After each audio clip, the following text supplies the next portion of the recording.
नमस्कार दोस्तों।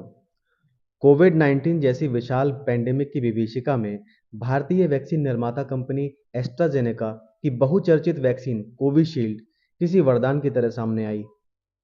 बिना कोई पूर्व परीक्षण किए आनन फानन में 175 करोड़ डोजेज भारत में लग गईं। खैर, ये स्थिति ऐसी थी कि जैसे घर में आग लगी हो तो पानी कोई सा भी हो, बस आग बुझनी चाहिए। खैर, वो समय तो बीत गया और अब कुछ डॉक्टर्स ने रिपोर्ट किया कि वैक्सीन के कारण रक्त के थक्के यानी ब्लड क्लॉट बनने की घटनाएं सामने आ रही हैं। इस पर चर्चा हुई और वैक्सीन निर्माता कंपनी ने भी इस बात को स्वीकार किया कि रेयर कंडीशंस में वैक्सीन द्वारा रक्त के थक्के बनना संभव है।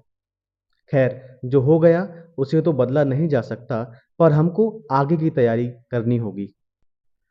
वैक्सीन के कारण ब्लड क्लॉट बनना एक रेयर और विचित्र कंडीशन है और इसे थ्रोम्बोसिस विद थ्रोम्बोसाइटोपेनिक सिंड्रोम या टीटीएस कहते हैं। इसमें एक तरफ रक्त में प्लेटलेट्स की संख्या कम हो जाती है, वहीं दूसरी तरफ रक्त में क्लॉट्स बनने लगते हैं। मतलब जो कंडीशन प्लेटलेट्स बढ़ने से या उनके आपस में एकत्रित होने से होनी चाहिए, वो यहाँ उनके कम होने पर भी हो रही है। ये क्लॉट्स शरीर की सूक्ष्म रक्तवाहिनियों में जाकर रुकावट या ऑब्स्ट्रक्शन करते हैं, जिसके कारण कई गंभीर समस्याएं उत्पन्न हो सकती हैं। इसके बचाव में सबसे महत्वपूर्ण घटक है आपका आहार और आहार विधि। सबसे पहले हाइड्रेशन, अपने शरीर में जलीय तत्वों की कमी ना होने दें और आयु और अवस्था अनुसार उचित मात्रा में जल और जलीय पदार्थ लेते रहें, क्योंकि रक्त की सांद्रता या तरल अवस्था जल की मात्रा पर ही निर्भर करती है। जहाँ तक संभव हो, लघु, सुपाच्य और ताज़ा भोजन करें। मौसमी सब्जियां, फल, इनका प्रयोग करना सर्वोत्तम रहेगा। अपने भोजन में होल ग्रेन्स यानी अनाज जैसे गेहूं, मक्का, जौ, बाजरा, रागी, साबूदाना आदि जरूर रखें। भोजन में विटामिन के से युक्त पदार्थ जैसे केला, प्याज, पालक, मेथी आदि लेते रहें। जहाँ तक संभव हो प्रयास करें कि आपको कब्ज की जैसी दिक्कतें ना हो। इसके लिए अधिक फाइबर युक्त सब्जी, फल व चोकर युक्त गेहूं का आटा ही प्रयोग करें। इस बात का ध्यान रखें कि भोजन हमेशा समय पे करें। यदि आप चाहें तो अपने दिन भर के भोजन को छोटी छोटी मील्स में भी विभाजित कर सकते हैं। दूसरा महत्वपूर्ण घटक है आपका विहार अर्थात लाइफस्टाइल हैबिट्स। हल्का व्यायाम करें, क्योंकि हल्का व्यायाम करने से शरीर का ब्लड सर्कुलेशन सही रहता है और इम्यूनिटी इंप्रूव होती है।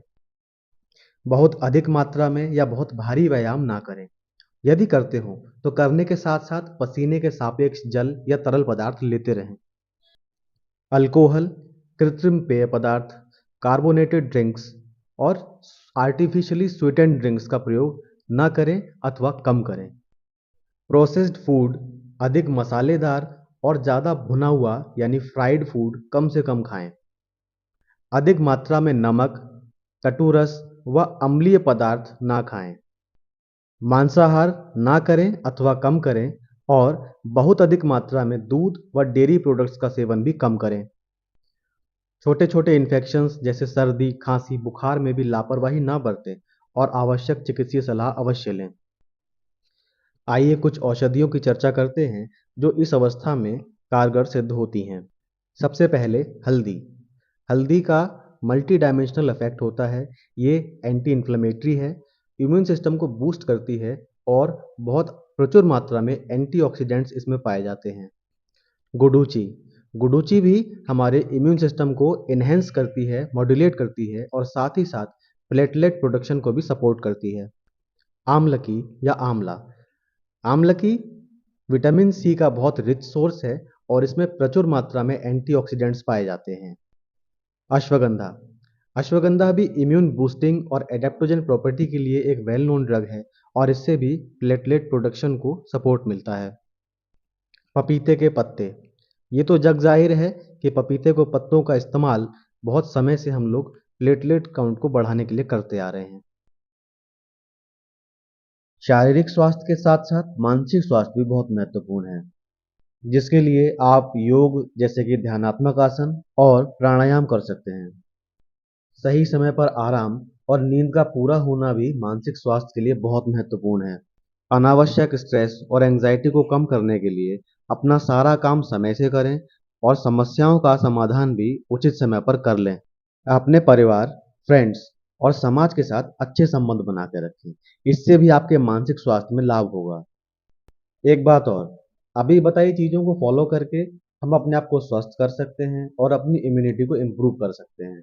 लेकिन यहाँ पर एक प्रश्न खड़ा होता है, क्या हेल्थ को कंजर्व करने में हम सही दिशा में काम कर रहे हैं?